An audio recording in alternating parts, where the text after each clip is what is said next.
Yo, yo, yo, what they do. I'm your host, Aaron J. Jackson, also known as Marvin Bay. And I welcome you to the 46th episode of Behind the Beer podcast, presented by the FGO Network. And we got a special guest, or a continuing guest, from the FGO, the Behind the Beer podcast. I guess you could say alumni. She was like one of the first people that I interviewed for the Behind the Beer podcast. Last time what was the last time I was in New York, I think? Yeah. I Yeah. think that was Or 2017, 18, something like that. it had to have been 2018 Yeah. because I have got my first internship.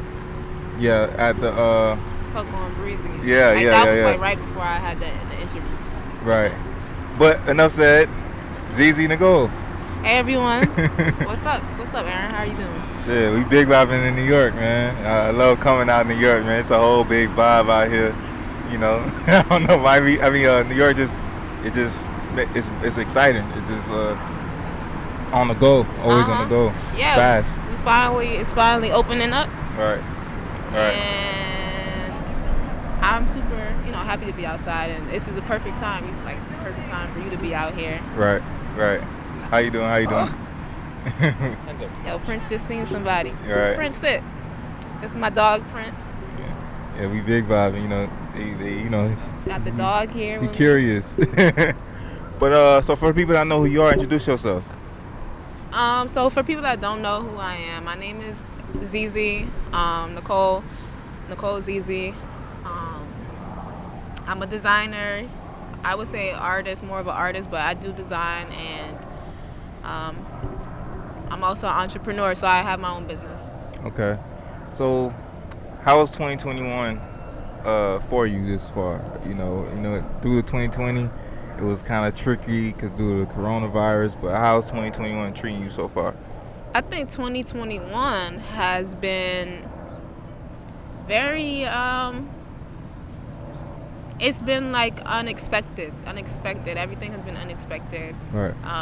2020 was like the breakout year for my brand, and 2021 is just that continuing from like the press I received in 2020. Right. So 2021 has been great though. Like, I've been learning a lot. I've been learning how to manage business, scaling the business. I'm enjoying it. What about you? Shit, I ain't gonna lie. 2021 versus 2020, this year has been like more of a learning journey, continuous journey for me.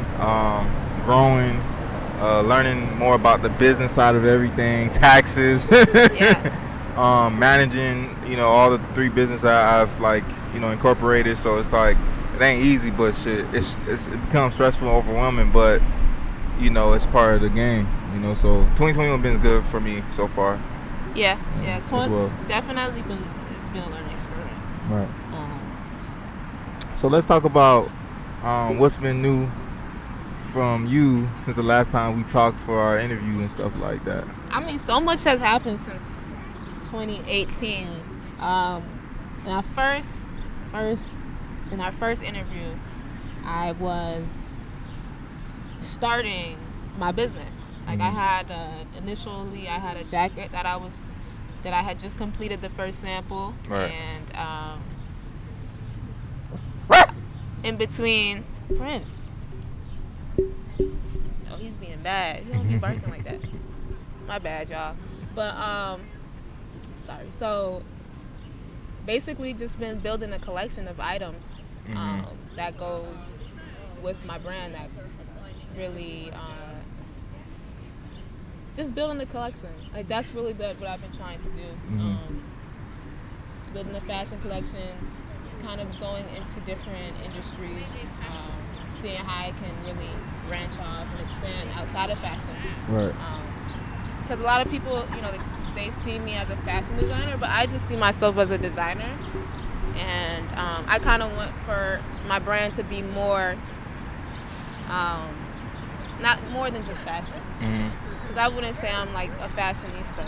Right. You your own entity. I just like high quality, great design stuff.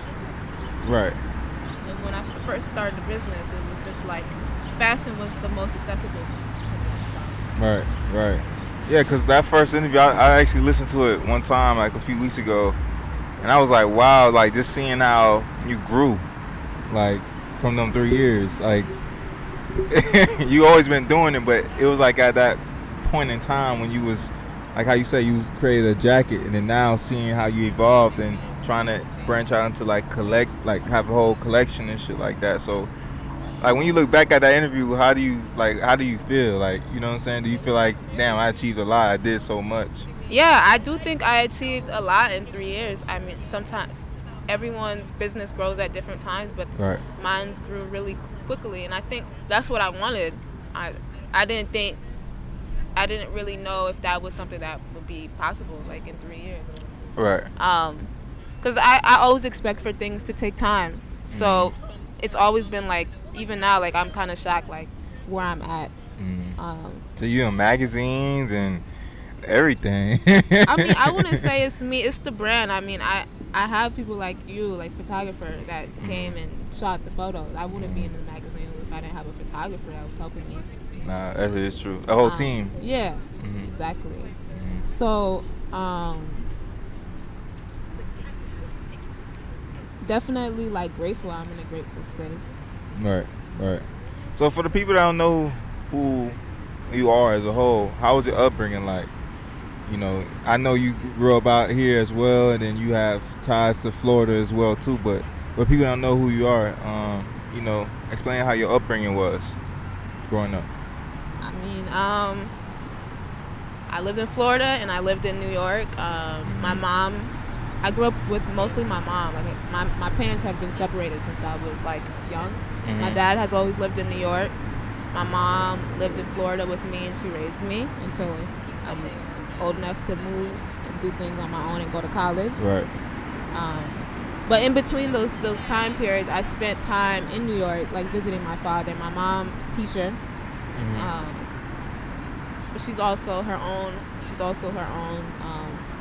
Her own hustler. Like she did her own businesses, tutoring kids and stuff like that on the side. No. And my dad, he is also an entrepreneur, but he studied like computer engineering, and Oh wow. he's into art as well. I mean, I would say my dad has done similar things as me. So now that I've grown like 3 years and I've taken time to actually think about like my upbringing, because I've realized that my parents have done a lot of things that I've done. I just never even knew. Right, right. I'm like that too. With my grandma, like she was more into like she still is like into the fashion. You've been in my grandma's house once, and you know she's making mad stuff, mad shit. You know what I'm saying? But I noticed that I got my creative side through her. You know what I'm saying? And then looking back at another more, like I'm like, damn, I got that from her. You know what I'm saying? Like just a little shit that really, you know, that counts when it comes down to that. So. And I think as black people, you just also have to be creative to make it. Right. You gotta have the sauce. Yeah. You have to know how to bend reality to be able to live your life. Right. So, you talked about your upbringing. How did you get into fashion? Like, you know, overall. Like, what intrigued you? My mom and my parents. Mostly my mom though. My mom was big on like buying designer stuff.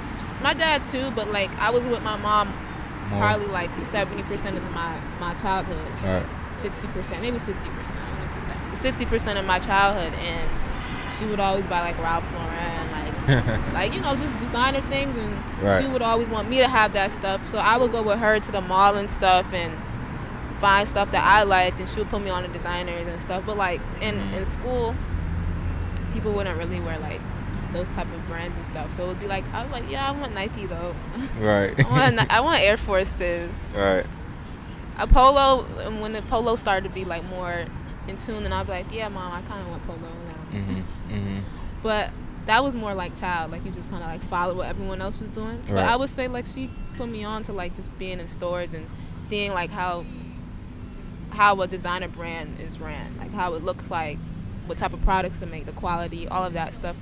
Right. She kind of introduced me to that. And then when I went to high school, they had like a fashion. You know how like schools will have like little majors that you can kind of study on, but like public school is not that in depth in Yeah, Florida. it's not. It would be like, you know, you have a fashion class, but it's like They don't the really take teacher it don't really know serious. nothing about fashion. They just doing it just because. And they're not even in the industry. Yeah, yeah. So like I had those classes and like we would watch YouTube videos and stuff like that. Right. But because there was no actual resource to actually teach you all of these things, I didn't even know like it was possible to pursue like fashion like that.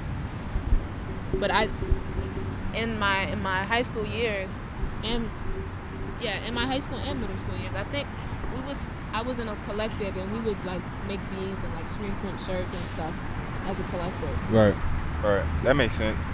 But damn, that's wild. It's like, it's crazy that you say that, you know, the school perspective, the public school perspective, you didn't have as much resources versus if you would have went to like another school that really dedicated to that. Like me and my teacher talks about that all the time. Like, cause I go to technical school, but it's still under Miami-Dade Public Schools, adult education, and I've been to Miami-Dade versus out here.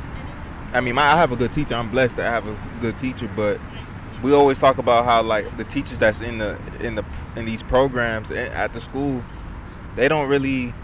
It's not really like y'all ain't even in the industry, so how the hell y'all gonna teach us? Y'all just really going by the book, you know. So it's just like, it was like, you know, they just doing things based off a textbook.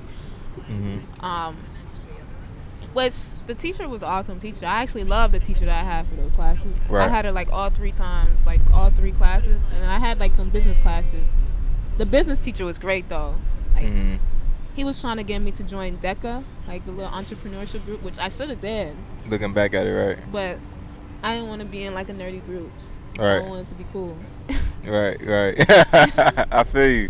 Especially when you're young. Especially when you're young and shit, like trying to, trying to figure out shit when you legit. When honestly, I probably was a huge nerd. Yeah. I just didn't want I was like other that people too. to see that too. I was like that too, as a kid. Like, I was usually cool with everybody. I was cool with the nerds. I was cool with the popular kids. I was cool with the hood people. Like, but at the same time, I'm like, I'm cool with the nerds, quote unquote. I'm not gonna chill with y'all. I'm into the same things you into, but it's like, I'm gonna chill with the popular kids or the hood, my hood. I vibes. think I just was always like a loner. Not loner, Same. but like I always want to be alone. Like I don't want to be an entity with people. Like I want to be my own person, independent. Right. So, who were the designers that you was like looking at that made you like, damn, these are some hard brands I want to look into, or just get inspired by them? When I was in like younger, I was into like Mishka, DGK, like a lot of the streetwear brands. Ooh, DGK. Like Staple Pigeon, that's crazy. It's been so long. Huff. I bought like the Huff weed socks as a kid, and my parents was like, "What? Why are you buying that?" Right. Like those type of brands, like those brands inspired me, like to start a streetwear brand. But as far as like with like designer, more luxury style. Even though Calvin Klein wouldn't be considered like the super most luxury brand, I look at Calvin Klein all the time to this day. Yeah, they references is like very key. But they do have a super high end brand, like higher end collection. So I like Calvin Klein. Right. I still follow Acne Studios. Facts. Helmet Lane. And as of recently, I've been looking more into Heron Preston. Yeah, that collection he just did with Calvin Klein. I'm like, shout out to, I think it's ASAP Ferg's girlfriend, Renelle. I don't know if I pronounced her correct, but she shot the whole lookbooks and everything. I was like, yo, it's so simplicity. And the way that Nas is on it, Lil Uzi Vert's on it, and a couple other people that I can't name on top of my head, but that whole collection is just hard. So I could see the inspirations off that. Yeah, Heron Preston. But those were the people besides Heron Preston was like, the brands besides Heron Preston were more like the people that inspired me the most. Right. And then like Coco and Breezy. And talk about that. Like, how was it working with them, as an intern? So before I pursued like going all the way in with my business, I was interning with Coco and Breezy Eyewear.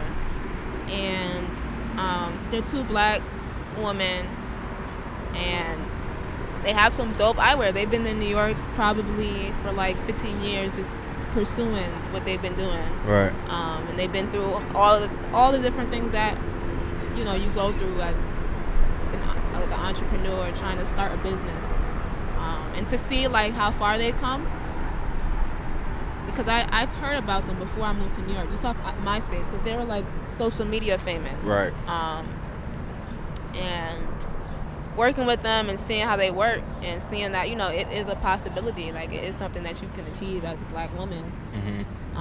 Commercial success, I was just like that kind of inspired me as well. That definitely inspired me, not kind of, but definitely inspired me. Right. And yeah, I mean, being around uplifting people that they were super kind and super helpful as much as they can help. They've always been about like giving back to their community, and even if you couldn't be with Coco and Breezy, they still would support you outside of your internship. Right. So do you think by you seeing as an intern, that kind of mold you in how you want to shape your business and then structure and everything like that? For sure. What was like the thing you really learned out of the whole, by being an internship? I definitely learned the work ethic. They're always working, and I think a lot of times people think being a business owner or being an entrepreneur is always about like having easy, like so much free time, which a plus is being able to decide how you want to spend your time. But like being around them, it showed me that you have to put all this work, you have to put in work, you have to constantly be trying to improve and come up with new designs. They're always coming up with designs. When I was with them, I was always there helping them and assisting them with designing things, and being able to see the entire process from like the sample, because people think that the production process is like a one thing, like it's so simple, but there's so many different parts of it, so many different I'm doing revisions. that now with Bard, so I already yeah, so many different revisions, so it's also financially consuming, time consuming, and mentally consuming, and yeah, because you will get stressed. stressed. To pursue and persevere. You will get stressed out of this shit, yeah. like especially when you manufacturing and your peoples that you manufacturing from ain't getting the job done, and then they first sampling it. And and sometimes it's based on communication. You probably didn't communicate it right, but it's a whole stigma and thing that come out of that. But only the people that in the how should I say this? People only get to see the good shit, like that the outcome of everything. They don't see the process. Yeah, so like a part of the manufacturing process is being able to kind of set up a great communication with whoever you're working with. If you have bad communication, then it may reflect in the work. So manufacturing is like you're building a relationship. A lot of people think it's a one and done thing, but you're building a relationship, and you guys have to both understand the idea, both have to be able to want to put that effort in to make something great. All right. So, but like back to what we were saying though, like just seeing like how many revisions they would do. Like I was in there revising things like 20 times. We was revising stuff every single day, same things every single day, making sure measurements are right, everything. Like all that work, I learned. If I'm really gonna pursue this, I have to be able to continue to work on my products, even when I feel like it's perfect. There's something that might not be perfect about it. All right. That someone else may see and be like, I feel like you could have changed that. So. And also the consistency. I guess that's like, well, for people like us, like we know how to deal with consistency. Like our minds is always going and flowing, and we always on the go. But a lot of people understand the consistency is really hard. You know what I'm saying? Like just, I mean, it's not that it's hard because anybody could be consistent, but it's just a matter of this shit ain't easy. Yeah, like sometimes you want to be like, I want to spend this day. I want to go out with my friend like today. Like I want to go out and just enjoy. But maybe you have a project that's due on Friday, but it's Wednesday and you're still not even halfway complete with it. Right. And then also balancing everything. sacrifice and balance and everything. Like you know, when we was talking off air, we was just talking about how school, like, you know, it's balancing school, and then you gotta, you know, do what you gotta do with the business and everything. Like, that shit ain't easy. Like, yeah, I'm a student, and I happily say I'm a student because I'm not just an entrepreneur. I'm a student, right. and you know, some semester, like, I have maybe like a couple years left, but like this semester was extremely challenging because in school it's nothing like, you know, the real world. It's really, really subjugating, especially in the art community, with critiques and stuff. You know, you can have a teacher that all you need is to do their assignments and you could pass, or you have a teacher that be like, yeah, I don't like what you did, I want you to redo it. Right. So, like, you know, managing that time, being able to manage school. So, and with school, I had to put in a lot of overtime, really, with my business. In order for me to be able to do the things I'm gonna do, I have to put in overtime. Facts. So the brand Nicole Zizi, what made you decide, like, oh, that's the name? Like, you wanted your name to be the brand? I think when I was coming up with my business, I was just thinking about all of the different designers that I was looking up to, like Helmut Lang, Calvin Klein. Who else was I looking at? Takashi Murakami, all the great artists. So I was looking at mostly artists and how they branded themselves. And I personally see myself more as an artist. So I wanted I've always been the wanting to go by my actual name. Even like when I was doing like painting before designing and art and music, it was always just my name. So I just felt like it was just natural for me to just continue with using my name. Yeah, that makes sense. So what made you go into the cut and sew route instead of just, you know, regular like printing shirts?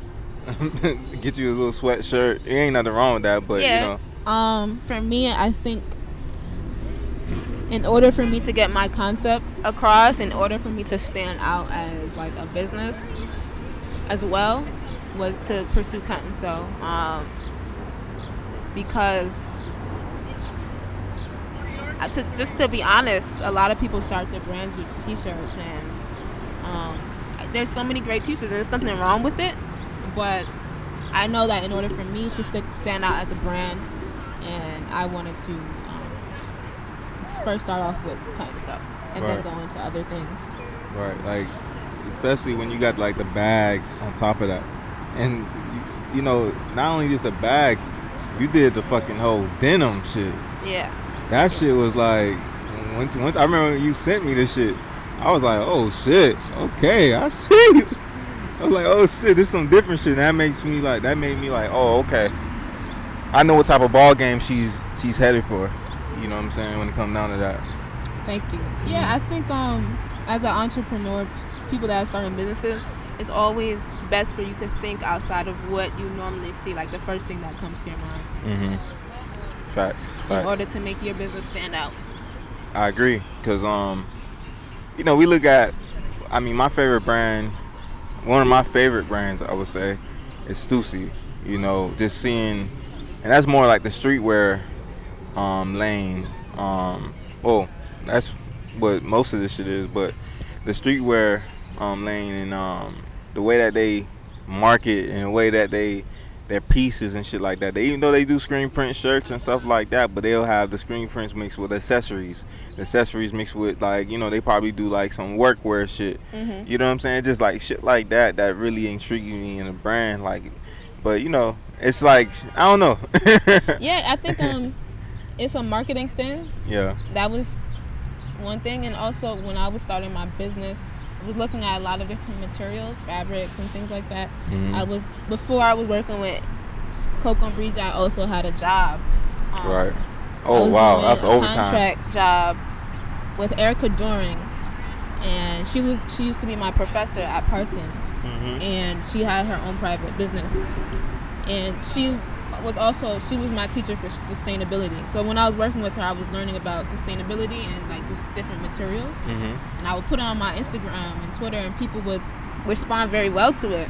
Right. So I was like, you know, actually use, but people are responding well to online, it seems like they appreciate it as well.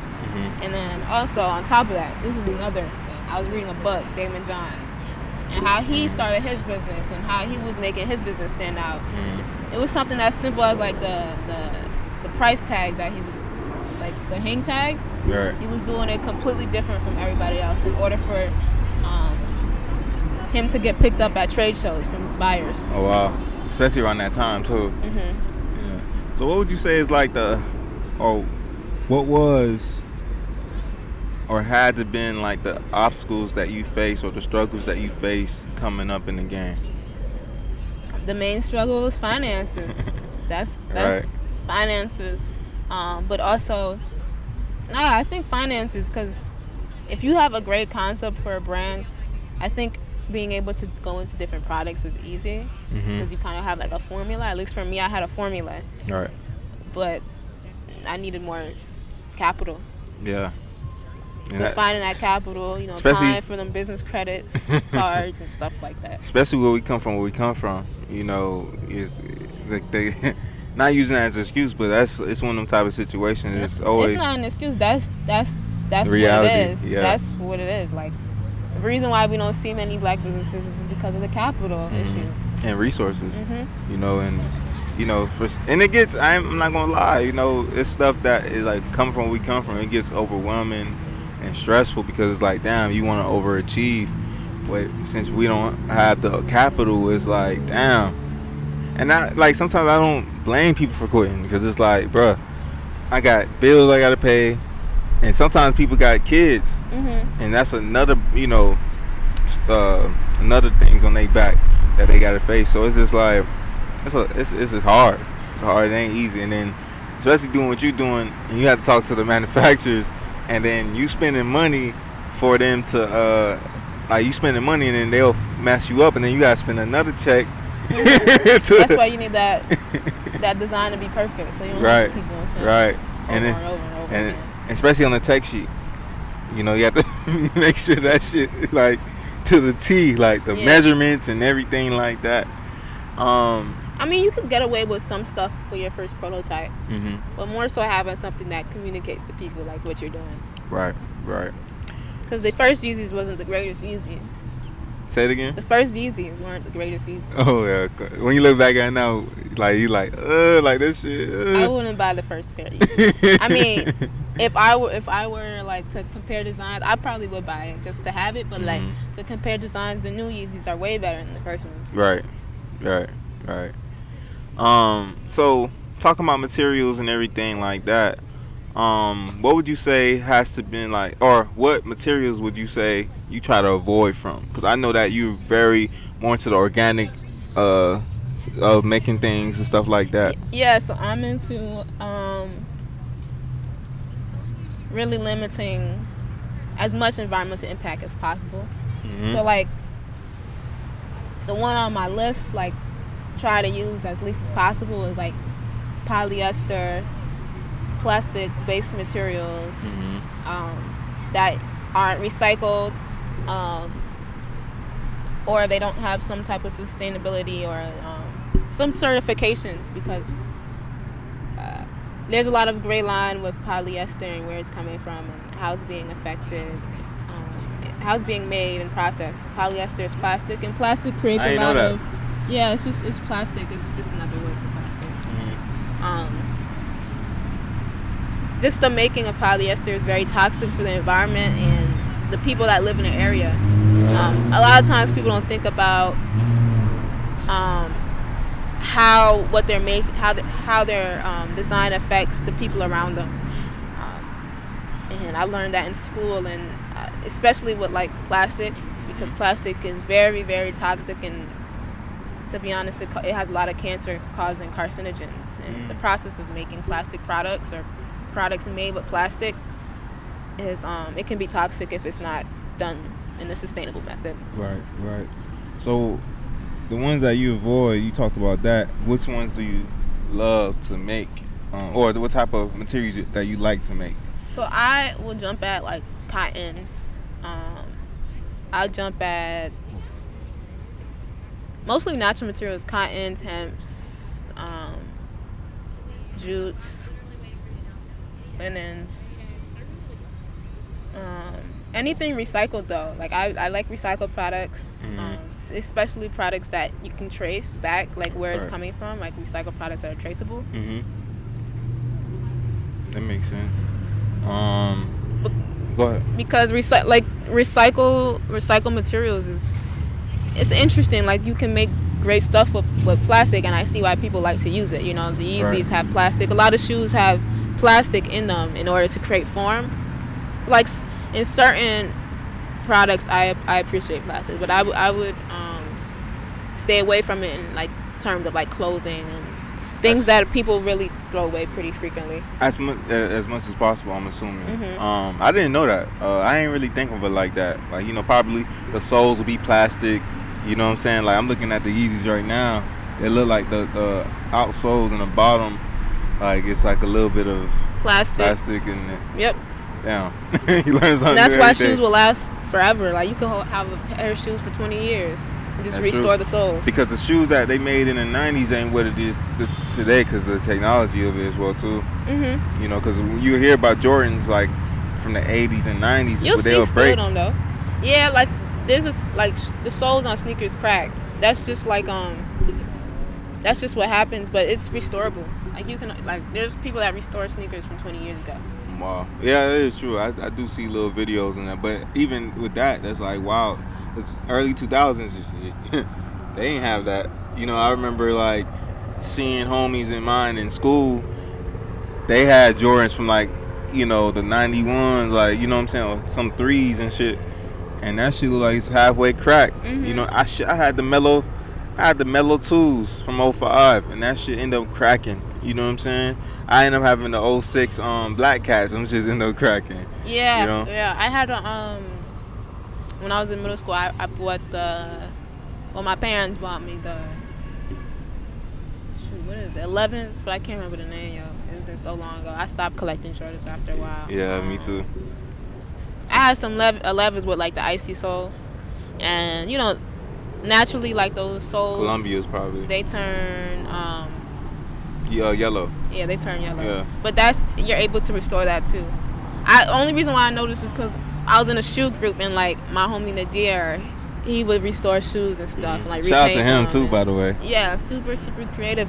That's like my best friend, but like he would restore shoes or he would show me like videos of people restoring stuff and right. Yeah, it's possible. We gotta get him on the podcast, man. Definitely. I just thought just by you saying his name, I'm like, damn, I should interview him. So while making these things for your brand, what's your creative inspiration like? You know what I'm saying? Like, how do you attack or go through that while you designing? Like, what is my creative inspiration like? I think I still have a lot of goals that I haven't accomplished. So I have like a list of things that I write down goals all the time. But like when I was first starting my business, I had an exact idea of like what I wanted to do if I were to expand, and that was to like expand like denim collection and stuff like that. Right. So I would just revisit the goals that I haven't met and kind of design with that in mind. Okay. Make products with that in mind. Sometimes things will just pop up, like the candles. That was just something that just popped up in my mind. Like, how can I expand into home goods? Because I feel like people just looking at me as a fashion designer when I don't really see myself as that. So I'm like, I need to expand because I don't want to be viewed as just some fashion designer. Right. And you know, by me starting my brand, you know, Bodge, or about to launch it soon, I told myself, well, my approach by me even creating the idea behind that brand, I was like, yo, like how you said earlier, I don't want to do the same thing everybody's doing. A t-shirt, I know a lot of screen printers. They ain't nothing. That's easy. I want something that I could challenge myself. Like, I want to make fucking, like you said, candles, fucking cologne, fucking wine. You know what I'm saying? Shit like that. Because at the end of the day, I want people to have like an essential thing, like when they wear my shit every day, like on some like on the go shit. You know what I'm saying? Like versus just, oh, that's just another t-shirt. You know what I'm saying? So it's just like, I definitely understand that.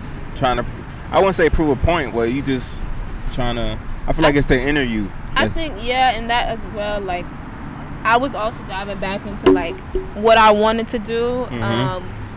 if I had the money to pursue like home goods and so that was like part of the reason of the candles and like how I can get into like going into like furniture and stuff like that. Like how am I gonna raise the money to do things like that? So that's where I just started small. I see that. So what is your approach before you start designing a product? Like for instance, you just like you said, you just designed some candles. Like what was that process like? How did you like for instance like you creating like the scents and shit like that? Like what's your process like when it comes down to that? So for the candles, I kind of tapped back into my t-shirts and like what I was treating the t-shirts with. It was lavender and hemp. Unfortunately, there's no candle. At least I haven't been able to find a fragrance for hemp. So I tried to find some that I feel like is closest to hemp, which was the sandalwood. Right. But for that, the design process is more so looking back at what I've done and how I can kind of brainstorm or create something based off what I've already done as far as like drawing inspiration from past items. And yeah, so the t-shirts are treated with lavender. And I thought, you know, a candle inspired by that and lavender would be pretty dope. Right. That was up. Definitely want to go into creating like my own scents in the future though. Well, overall, like what's your approach though as just building like any product as a whole? I mean, my main approach is like, let's think about the materials. Let's find manufacturers that are the most sustainable, because that's really the science behind my brand is sustainability and materiality. So I'm always searching for manufacturers or companies I can collaborate and partner with in that way, and then from there moving into more of the concepts and creating a concept based on what I have, like based on the foundation I have, because honestly I build my business based on like building the foundation first, like having these things set up and then designing based off what I can work with, because sometimes when you don't know where your limits are, it can be difficult to try and find a manufacturer if you don't know what the manufacturing limits is or what they can do and how they can work with you. Because sometimes we have like the most craziest ideas and it's difficult sometimes for the manufacturers because that's not what they specialize, or they just don't have and then you're gonna get frustrated too. Because then you're like, damn, I thought you could do this. You had high expectations, but you kind of set yourself up because you had an amazing idea, and there's nothing wrong with coming up with great ideas from the beginning, but sometimes you just have to work with what you have. At least that's what's been working for me. Or at least work your way up into that. Work your way up and then kind of challenge and manufacture. Like that's what I've been doing. Like I start with something that they know and then be like, you know, how can we kind of do this? How can we do that? But that's a time process. So that's also like an approach. Like you have to kind of think about the time constraints, and when you're building those type of things, like things that are out of the box, it's a lot of time and effort that goes into that. So me designing things, I think about that, but also thinking about what can I do to easily get my point across. And then when I have, like right now, I just got my first angel investment, so now I feel like I have the money to just put into different ideas, the craziest ideas, because now I'm not really risking as much as I was before. I don't know if that makes sense though. No, it makes sense. I mean, people in business, we know what you're talking about. So as a designer, artist, creative, what do you think is your role in our society by doing what you're doing? I don't know. I hope it's to inspire people to really think about what they're making and the entire production process, and then create some dope stuff with that in mind. Nah, that's what's up. I like hearing that because I feel like the people like us, we have a major role when it comes down to society. You know what I'm saying? Especially where we come from, to inspire people that yo, you could do this shit too. You know what I'm saying? It might not be easy, but shit, you know, you just gotta keep on grinding and don't. That's Domination. That's wild. I never seen. I'm from Miami. We don't see shit like that. Yeah, Domination. That's They Domination. they be having it out here. Yeah, you see all kinds of dogs out here. All kinds. Damn. LA be having the different types of dogs too. Like I can't wait to go overseas and just see like different types of shit out there too. Like especially London and Japan.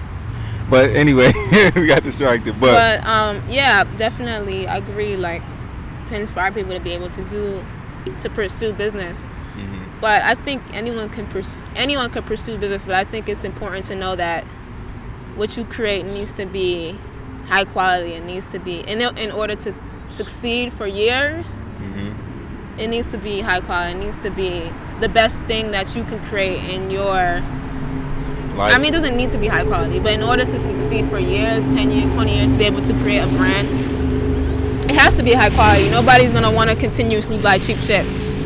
And also, and like the cheap shit you can't. And also, you can't.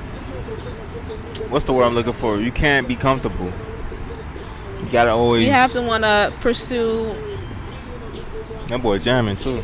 You have to want to be able to work at your highest potential, and that's what I've been trying to do. Is work at my highest potential. Right, as you should. So, I got a few questions left. In what way would you want to see, or what would you want to see anything change in the fashion industry, in your perspective?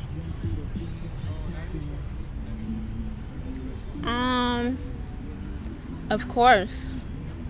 Mm-hmm. I would definitely love to see designers in fast fashion world get their credits. Like, I would love to see people to design stop being stolen and not be credited. That's one thing that I would love to see. And also, I mean, I think like most important is like giving people their credit. Right. And also, production and rethinking how we design things. Right. That was up. So what's next for you? It's you've done a lot since the beginning of you making your brand and just being the creative as a whole. Cause I gotta say this too, man. You gave me my first art show. Like people forget, like you was doing that too, like, and you gave me my first art show. I forgot what it was. It was something Soul, something like that. Soulworks, yeah. Soulworks, yes. Yeah. I had before I did my brand, I was working on 2 other brands, which Artcom, that's something I'm still working on. But Soulworks was like a platform for spirituality and like art, and kind of intertwining those two together. But as entrepreneurs, you always have different ideas, and sometimes it clicks and sometimes it doesn't. I don't think I was I realized I needed to focus more on like building myself as a person, right, before I could help other people. But moving forward, I mean, you're gonna see a lot of great things, great products, great new great collaborations on the way, great products, great, a lot of different things coming out. I mean, I've been working crazy, so as you should. You're a hard worker. You know what I'm saying? You gotta take it to that next level. Yeah, just trying to work at I'm working at my highest potential right now. It's investing a lot of myself into everything. Right. So last question. What is one thing you would tell the younger version of yourself? I would definitely tell myself to don't stress the lows in entrepreneurship, because there's gonna be some low points. But there's always gonna be a high point right after that. When there's a low point, there's definitely a high point coming. And to be kinder with yourself, to be more gentle with yourself, and to continue to persevere past those moments, because I would have never known that I was gonna have an angel investor right now, because I wasn't searching for one. But like something just came to me. Like I was someone's told me like, you know, you need an investor, and I've always been like weary with like getting into bringing other people into my business just from like past experiences. Facts. Of being taken advantage of, and yeah, I wanted to wait for the right. I more so fearful, but like I was reaching a glass ceiling in my business, and as entrepreneurs, we normally take out like business credits and like things like that. And as a young woman, 23 years old, it was very, very hard for me to be able to find the capital on my own, like just off like credit and stuff. Right. So I was pretty stressed about it, and someone was like, "Yo, you need an investor." And then I thought about like someone had reached out to me like a year ago, like, "Hey, like they were just telling me about their company and how they invest in e-commerce, but it's not based off like credit. It's just based off your sales, and they don't become like an owner. It's more so just day one royalties." But yeah, that it just popped in my head, like, you know, let me reach out to this person, like let me reach out to this person, or like God was just like, yo, reach out to this person. So I just reached out to them, and like I don't know, like 2 months later, they're like, oh yeah, we just started a new venture. Right. Here's a VIP code, apply. I'm like, what? That's crazy, yo. Ain't nothing but God, ain't it? Yeah. So like, if you're working hard, I don't believe anything comes void. Like if you're working, you're putting energy in, and you're doing it the right way, not cutting corners. You're being honest.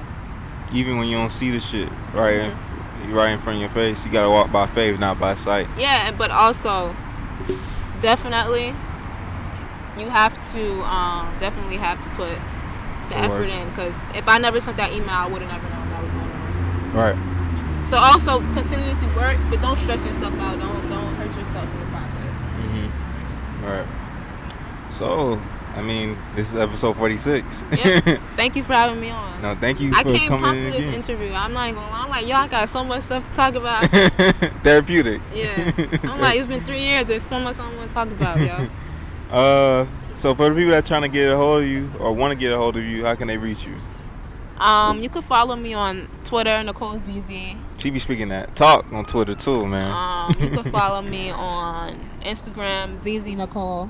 I was trying to tell this lady to give me the actual Nicole Zizi Instagram, but I think she blocked me. Oh wow, cause she see the clout, man. She like, hell nah. I don't think she believed in me. She like, nah.